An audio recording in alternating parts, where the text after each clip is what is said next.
Welcome to LiveDaf, your online Daf Yomi Shir. Shalom Aleichem, and welcome back to today's Daf, BECHOROS Yudalit. We begin at the top of the Omer, at the Mishnah. So, it's a carbon, which got a mum, which is blemished. What is its status? So really, there are two levels to speak of, two categories of kachim, which are bali mumin, which are blemished.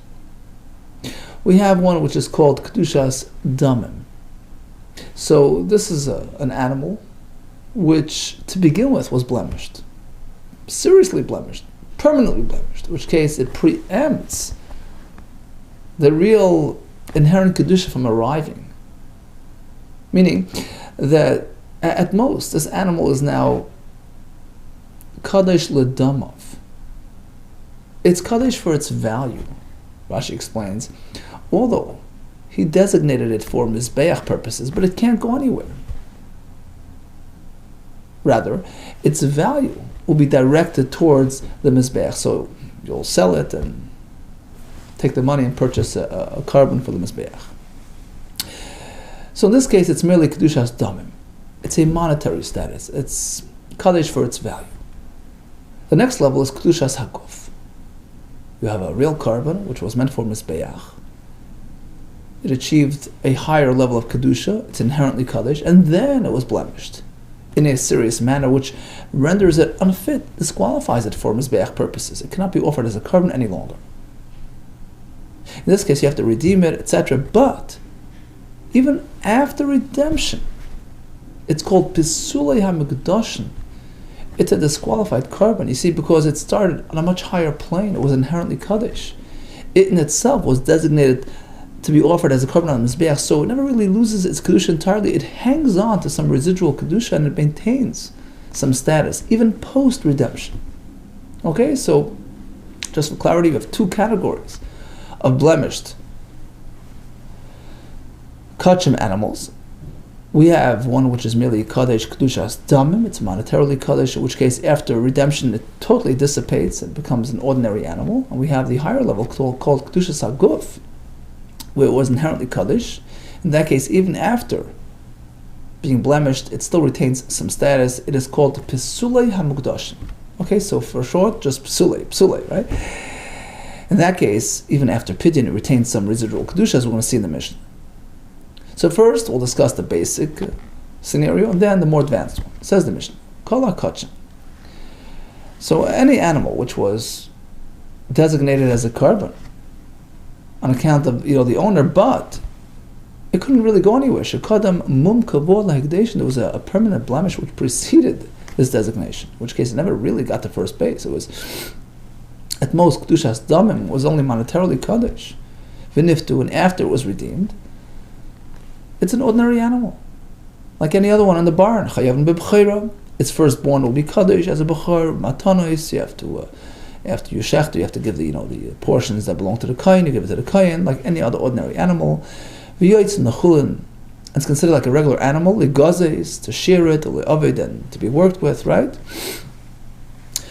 Furthermore, v'ladan v'chalavan, its offspring or its milk, mutar lacha pidyon. After you redeem the carbon, you can enjoy the milk and no issue there. Even before you redeem it, if you shecht it outside the mikdash, you're exempt, because the halacha of shechut echutz, with all its consequences, only applies to a real carbon which had been fit for offering on the mizbeach, which this one wasn't. Veinos in tmura, again, even before redemption, if you should choose to make a tmura off this carbon, it doesn't work, because you can't transfer this weak kedusha onto another animal. Suppose this animal dies before redemption, no problem, just redeem it and send it to the dogs. Okay, so we have no limitations. Chutz min abchor min hamaser. Exemptions are bechor and maser. These are exceptions. So, firstborn, which is a bechor, or maser, behem, the 10th off the count. And these, even if they're fully blemished, the Torah still considers them to be fully kadosh with kedushas haguf. Look, whatever one is born first, whether it's unblemished or blemished, Torah doesn't differentiate. Likewise, by Tamur, by Maser, Behema, Torah clearly stipulates whether it's toiv, whether it's healthy, whether it's ra, whether it's wounded, blemished. It has the same kedusha, meaning it has inherent kedusha. In which case, even if it's blemished, it will still retain some kedusha, similar to the next category coming up in the Mishnah.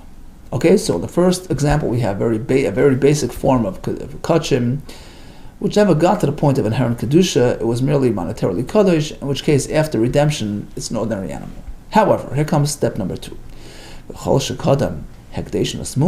the hekdesh preceded the mum, so it was labeled as a carbon prior to getting a mum, in which case it achieved inherent kedusha before going sour, so to speak, or it had a slight blemish, a passing blemish,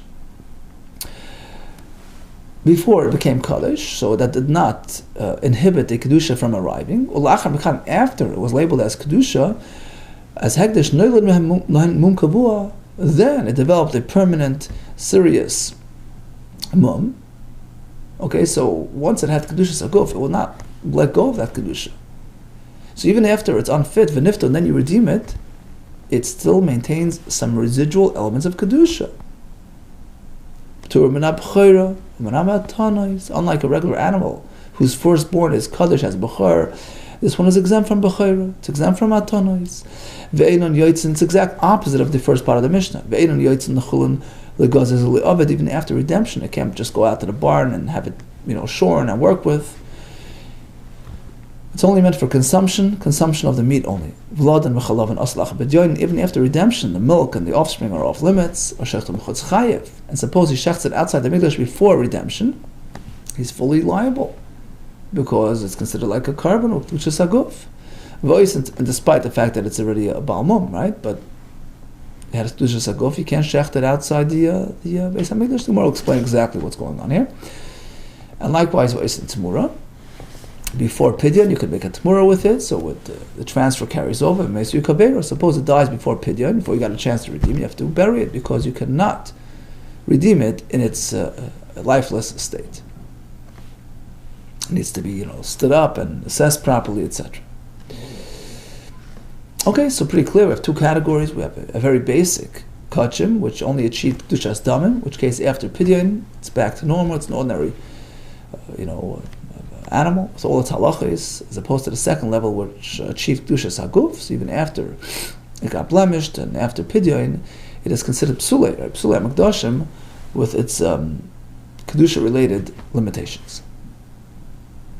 Okay, so let's go back to the first category, where it was merely kedushas damim.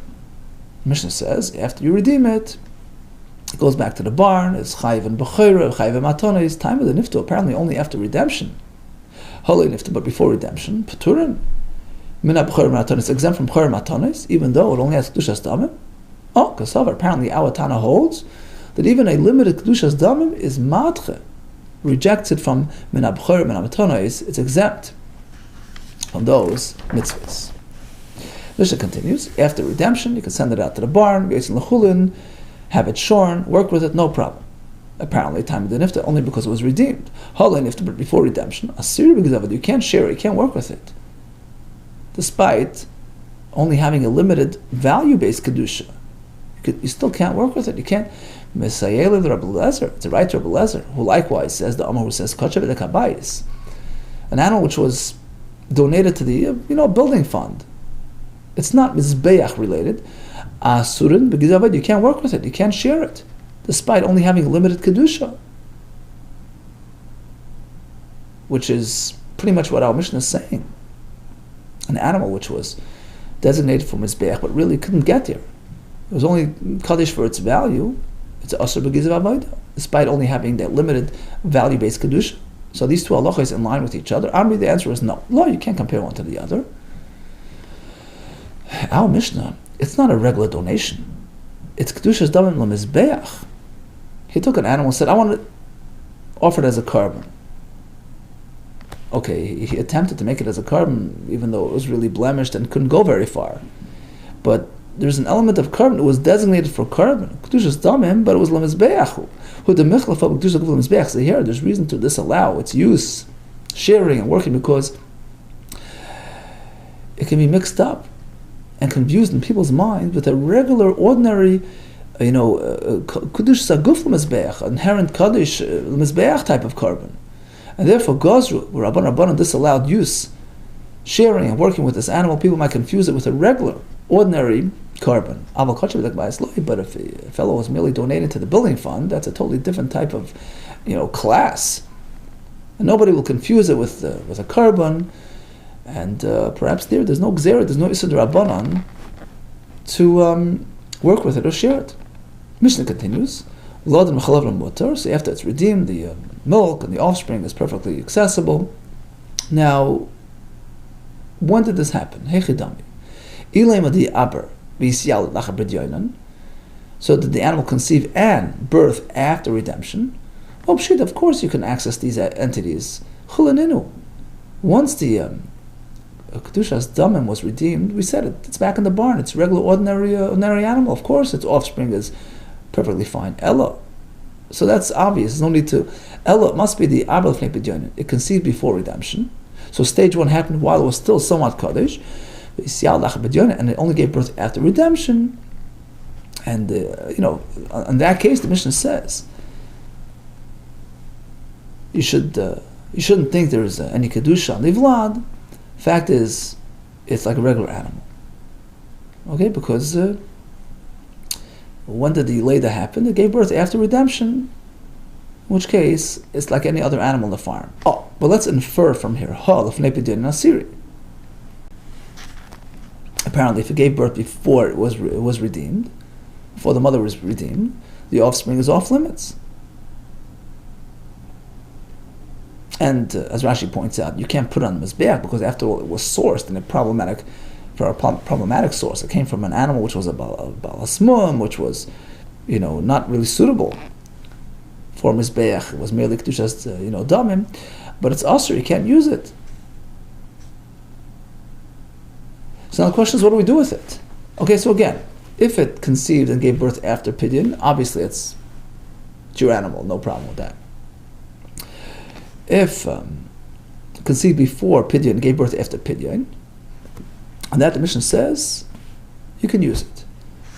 But if everything happened before Pidyon, it's Asr.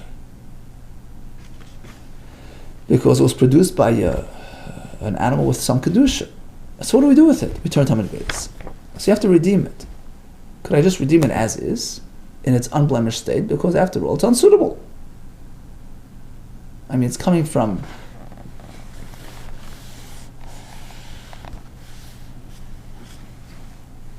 a mother animal,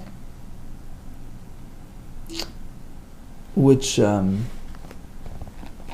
never really fit for Mizbeach. So blemished, unblemished on the offspring should make no difference. The fact is he's coming from a weak source, from a mother with diminished Kedusha, which is only monetarily Kaddish. Likewise, that status would carry over to the offspring. Typically, an unblemished animal belongs on a Mizbeach. In this case, he's coming from a diminished Kedusha, which to begin with was only monetarily Kaddish, so the offspring should have similar status as well. Just redeem it as is. Value for value. Niftin Tamimim, that's one way to look at it. Or perhaps ain't Niftin Tamimim. You can't just redeem it as is, because he has Kedusha and he's unblemished. You have to wait till he's blemished to redeem him, like any other carbon that cannot be redeemed unless he's blemished. Tashmai comes at right. Bryce says like this: Hamatvis Bali Mumin Kvun Gavim Mizbeach. Fellow takes an animal with a serious blemish, labels it as a carbon, put him as Mizbeach. In which case, it only achieves level 1, right? It's monetarily Kaddish. We all do. And there's a baby before redemption. Yimachru, vein tzrichim, just sell him without a mum. You know why? Because look where he's coming from. He's coming from a diminished Kedusha. He's coming from a rejected source.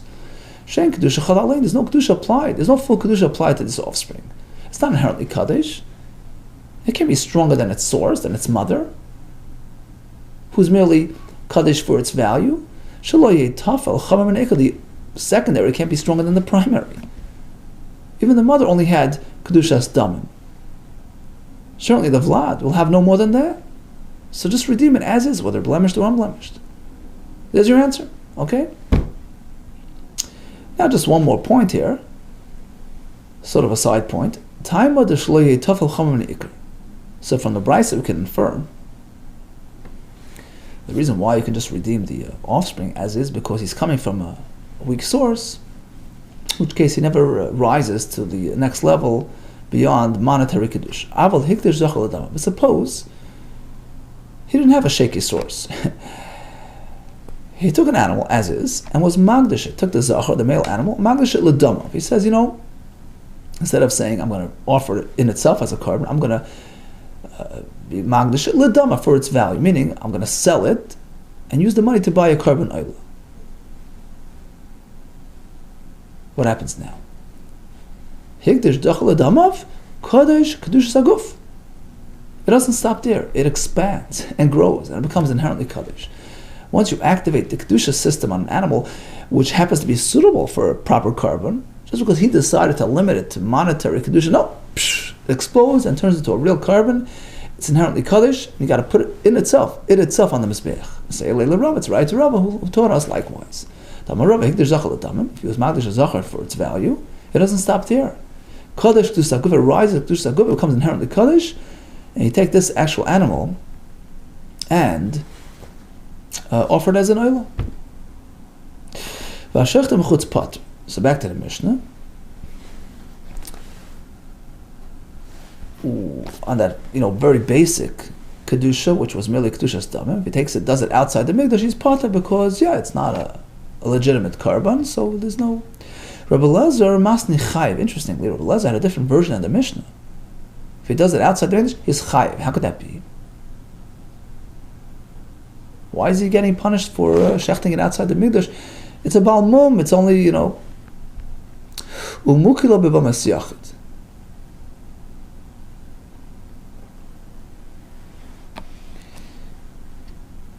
And he applies it in a bamas yachid.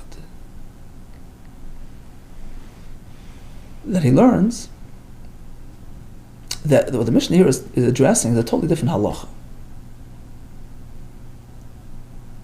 If he has an animal which is a carbon, which is a balmum, don't think that the isra, the prohibition against offering a balmum, is only applicable in a public altar.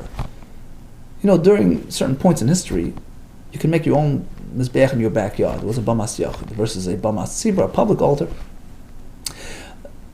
Don't think, at home you can do what you want, because the truth is, back in Maseches Zvachim, we had very clear, distinctions between a bamas yachid where many halachos don't apply there. It's more of a freestyle, so to speak, type of setting. There aren't that many limitations, that many stipulations, versus a bamas tzibur, which is more structured. So perhaps you can just take a balmum animal and be makriv it in your backyard. Comes the Mishnah teaches us otherwise. Even in a bamas yachid, you may not offer a balmum. That's the point of the Mishnah. Umukil bebamas yachid. Damar Elazar. How do we know that's asur? Menayin l'zavech behema balasmon bamas yachid b'shas heter abamas. How do we know that if a person, even b'shas heter abamas, when one is allowed to offer in a private bama, if he takes a behema balasmon, shubu loisase, he violated a loisase shenamar. Pasuk says like this. Loisizbach. Don't you dare offer an animal ashayeh b'mum which is blemished.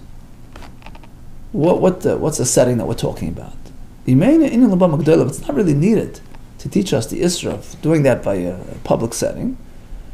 For that we have another pasuk. It's covered in a different pasuk. Don't you dare do a blemished carbon. So this extra pasuk is covering even a bamas yachid. To teach that if one is makriv, a balmum, and a private bama, he has violated this isra.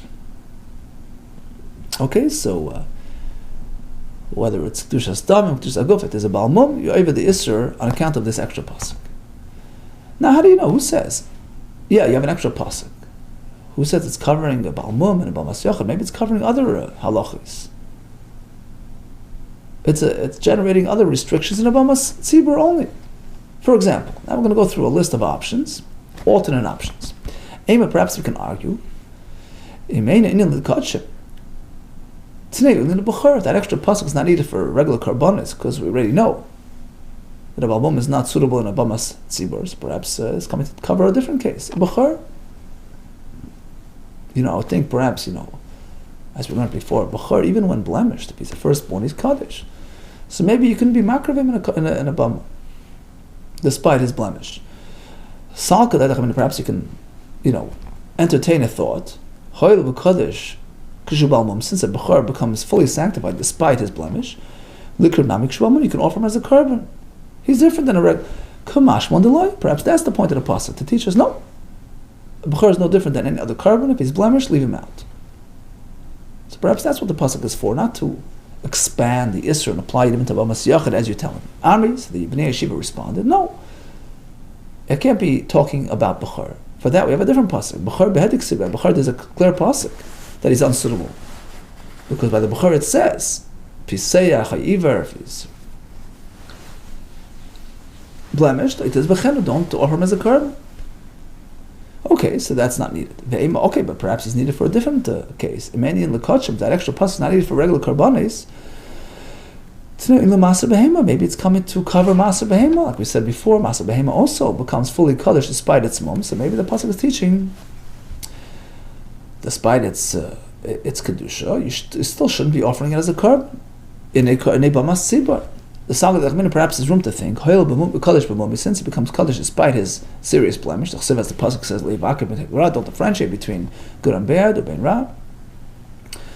So number 10 is kaddish regardless of his status, regardless of his condition. So perhaps you can be makrim even in his mum status. Kamash from Deloy comes the pasuk and disallows it. So again, perhaps that extra pasuk is for this, not to disallow a Baal Mum and a Bamas Yachid. Amri, said Bnei Yeshiva, answered again.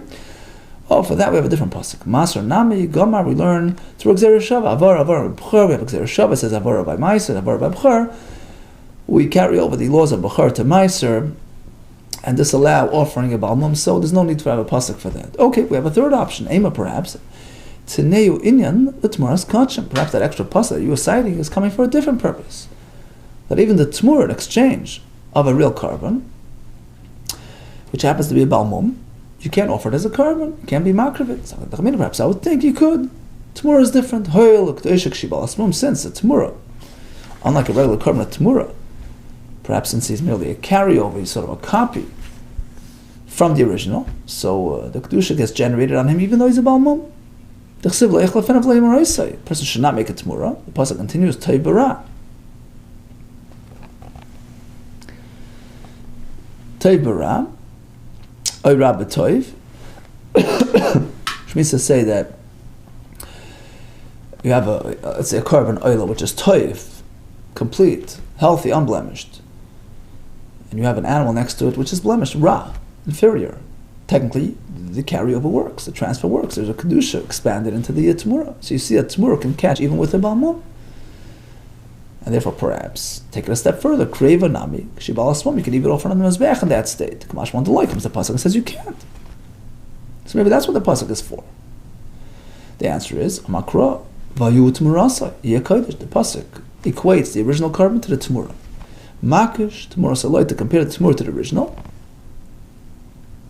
In which case, mahu Baal Mum loy, just like the original korban, you can't offer it as a Baal Mum. That's a known fact. Af tmurasa Baal Mum loy, likewise. A Baal Mum, which happens to be Tmura, is no different. So we went through many alternate options in terms of applying this extra pasuk to the Bechor, to the Maser Behema, to the Tmura. And we came up empty because they all have different sources. Here comes one more attempt at using that pasuk for a different purpose other than Rabbi Lezer's purpose, which is to disallow a Baal Mum and a Bamas Yachid. Masma Rabbi Zeir, I have a question to Rabbi Zeir. About this culture, maybe it's coming from the offspring of a korban. So basically, you have a korban which became blemished, and its offspring. Sorry, you have a korban which is unblemished, and it had a vlad, an offspring. Okay, which happened to experience a mum. I know a regular korban is a Baal Mum, you can't put it on the mizbeach. Don't you dare! But maybe this is different because he's not coming on his own right. He's coming on account of his yichus, of his mother, who's a korban. So maybe that empowers it to be considered like a regular korban, despite his blemish. Maybe we need a pasuk to disallow that. Why would I think it's allowed? The salka. Perhaps I can suggest, I can have a notion,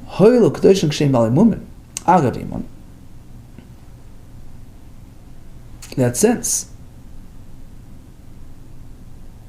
the offspring of a carbon becomes fully kaddish, even if he's in a blemished state, even if he's born blemished, he has kedushas aguf because of his mother, which carries over. Okay, so perhaps that opens the door to akrov as well on those bali mumen, offspring. Kashen bali mumen. I mean, the carbon. Perhaps you could offer it as a carbon. Come to the pasuk says you can't. So again, perhaps that's another option for application of that extra pasuk. Amar Rava and O. For that we have a different source. Kvar Paska was already established and taught by Talmud Bavli. We have another pasuk for that. To prohibit offering a vlad kachim, which is a balmum. Rak kodeshech ashir l'chon derech. To bring your karbanos to Hashem. Rak kodeshech. What's that coming to cover? Elah tumuris. So even a tmura of a carbon has to be offered on the mizbeach. Next part of the pasuk, ashir l'cha. What's that covering? What variation of carbon? Elah vlad is even the offspring of a carbon belongs on the mizbeach. Unida rech. The rech is the original pledge, original donated carbon. Yikishna kosel neder. Torah is comparing the copy to the original, the offspring to the primary. To give it the same halachis. Ma neder, just like the original donated, carbon, balmum loy. He's a balmum, he's off the mizbeach. Af haninami, balmum loy. Likewise, these, including the offspring, they're balmum, they don't belong on the mizbeach. So bottom line, whether it's a bechor balmum, maser behema balmum, tmura balmum, vlad kachim balmum, we have other sources to disallow it from when you put it in the mizbeach. So back to that extra puzzle. It says, what's that for? We have only one option, says Rebbe Lezer, to prohibit offering a balmum on a bamas yachid. Veinos and tmura. Mishnah continues. If it was merely kedushas damim, it's not strong enough to generate, a tzmura. So if you put another animal next to it, and you say, well, this should be expanded onto the other one, it doesn't work. My time, why? We have a pasuk. The pasuk says, a person is not allowed to make a tzmura. The pasuk continues, whether it's this scenario, that scenario, toiv bara, whether the carbon is toiv, it's unblemished, you can't transfer the kedusha onto a blemished animal sitting next to it, oira b'toiv, nor if the carbon is blemished, inferior, nor can you transfer from there to a good animal. Says the Gemara, once you have the second, meaning the Torah is not allowing you to even upgrade from an inferior animal and upgrade it to an unblemished copy, if you can't upgrade, certainly you can't downgrade. It's obvious. Why state both cases? Look, even to upgrade from bad to good, you can't do it. Obviously, you don't need to say. It goes without saying that you can't go down from good to bad. Ella, rather, the pasuk is teaching us. Which carbon has the ability, has the power to even generate a tzmura? Only something which was inherently kaddish, kedushas hakuf. But something which never got to that stage, it was merely kedushas damim, that can't even generate a tzmura as per our Mishnah. Toiv me'ikarai, something which was initially toiv. So when it was designated as a carbon, it was unblemished, meaning it achieved kedushas haguf. It was suitable at a certain point. Oh, you said tmura, that has the ability to generate a tmura. But rami ikari, something which was inferior to begin with, it never achieved kedushas haguf. It was never suitable for his back for a moment. Enos a tmura cannot generate a tmura. Okay, we'll leave the rest for tomorrow. Be'ez Hashem. Let's just do a quick chazara on today's daf. Pretty simple. We have two categories of blemished animals designated for mizbeach. In the first, we have a very basic kedushas damim. It never got past value, monetary kedusha, in which case, once it's redeemed, it's like an ordinary animal. Versus the second class, which is kedushas hakuf. At a certain point, it was ro'i from mizbeach, then it went awry. In that case, even after pidyon, it still retains some residual kedusha and has limitations of all types. In today's daf, we focused on the first category, where it was merely kedushas damim. We had an interesting discussion on the Beis. The Mishnah says if you do it outside the Midrash Yipata, Rebbe Lezer had the Gersa, he says chayiv. The Gemara sort of diverted to a different halacha to teach us that a Baal Mum and a Baal Yachid is Asher as well, because we have that extra pasuk without any really slots to fill, other than to teach us this halacha that even in a Baal Yachid, one is meant to be Magdish only 8 tamim. All the best to you and Hatzlacha.